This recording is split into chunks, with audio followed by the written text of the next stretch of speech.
वर्षा का। वर्षा जल। और किसका जल? वर्षा के बाद में किसका जल? नदियों का। और वर्षा जल से भी ऊपर जो जल होता है वो कौन सा होता है? आसमान जल।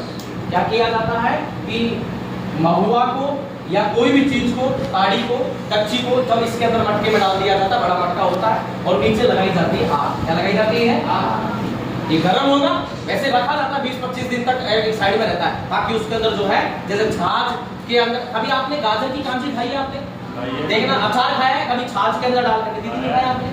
खाओगी कहाँ से? आपको तो फुर्सत ही कहाँ से? इसी में बात है। तो जब वो अचार देखा होगा आपने, उसको छाछ में गलता रहता है, गलता रहता है, गलता रहता है, गुड बैक्टीरिया उसके अंदर पैदा हो जाते हैं तब। अरे अचार को अपन लोग रख देते हैं, क्या बनते ही खाते हैं क्या अपन लोग? नहीं, तो बाद में उसके अंदर फर्टिलाइजेशन होता है, बाद में खाते हैं हम लोग। तो वैसा इसको 20-25 दिन रख दिया जाता है, फिर आग पर गर्म किया जाता है और इसके ऊपर बीकर लगाया जाता है। बीकर के अंदर ऐसे कुकर की सीटी की तरह छेद होता है, जिसके अंदर पाइप के माध्यम से और दूसरे जब जैसे ये भाप उड़ेगी और भाप के द्वारा भाप बूंद बूंद करके इसके अंदर गिरेगी, ये जब इसके अंदर आएगी वो होती है अल्कोहल, शराब। अरे क्या होती है? शराब होती है, और इसको बोलते हैं पहला तोड़ की शराब। बड़ी खतरनाक होती है। कई कबार इसको ढका नहीं जाता, ये पड़ा रहता 20-25 दिन एक खेत के अंदर, सड़ता रहता है, और इसके अंदर इसकी खुशबू से इसके अंदर जो फूल डाले हैं, इसके अंदर गुड़ डाले हैं, कई लोग लौंग और इलायची भी डालते हैं, दालचीनी भी डालते हैं, इसको बिल्कुल एकदम आयुर्वेदिक बना लेते हैं। और वो डालने से कई लोगों को दमा की बीमारी, अस्थमा की बीमारी होती है, वो दूर होती है। कई लोगों को और कई सारी बीमारी होती है, वो सब दूर होती है। ठीक है, वो सब। तो ये सब गांव के लोग करते हैं। लेकिन कई बार इसके अंदर जो है छिपकली इसकी मीठी खुशबू से इसको पीने के लिए आती है, तो वो इसमें गिर जाती है। एक नहीं 4-5 छिपकलियां गिर जाती है, और 4-5 गिरने से वो पूरी तरह से कैसा बन जाता है?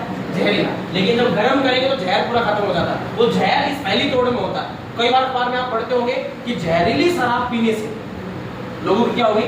मृत्यु होगी, मौत होगी। तो वो कौन सी तोड़ की होती है? पहले तोड़। अब इसको वापस दूसरी भट्टी पर गर्म किया जाता, और इसको भी सेम वहीं पे बीकर लगा करके, ऐसी होती है दूसरे तोड़ की, होती है प्योर अल्कोहल। अरे कैसी होती है? प्योर अल्कोहल होती है। ये होती है इसके अंदर, ये होती है देसी शराब। अरे कौन सी शराब होती है? तो बड़ी भट्टियों के अंदर, बड़ी फैक्ट्रियों के अंदर आसवन विधि के द्वारा शराब बनाई जाती है। क्लियर? तो जब कभी भी जीवन में आपको लगे कि मैं 4th ग्रेड पास नहीं हो पा रहा, 4th ग्रेड ही अगर पास नहीं हो पा रहा, तो जिंदगी में कौन सा एग्जाम पास कर गया, तो तुरंत ये विधि सीख लेना। मैं भेज दूंगा मेरे गांव की तरफ, ओके? और खूब दवा के देसी भेजना, क्योंकि ये आयुर्वेदिक जो है इसकी डिमांड मार्केट में बहुत ज्यादा है। लेकिन सरकार के द्वारा अगर आपके पास में लाइसेंस नहीं है तो आप लोग अपराधी हैं। सरकार में कंटेम्प्ट किए जाएंगे, तुरंत आप कोर्ट में पेश किए जाएंगे आप, और आपको जो है कई अधिनियमों के तहत में आपको सजा होगी। चोरी छुपे अगर आपको, तो ये आप कर सकते हैं, आपको ध्यान रखना। तो सबसे शुद्ध जल कौन सा है?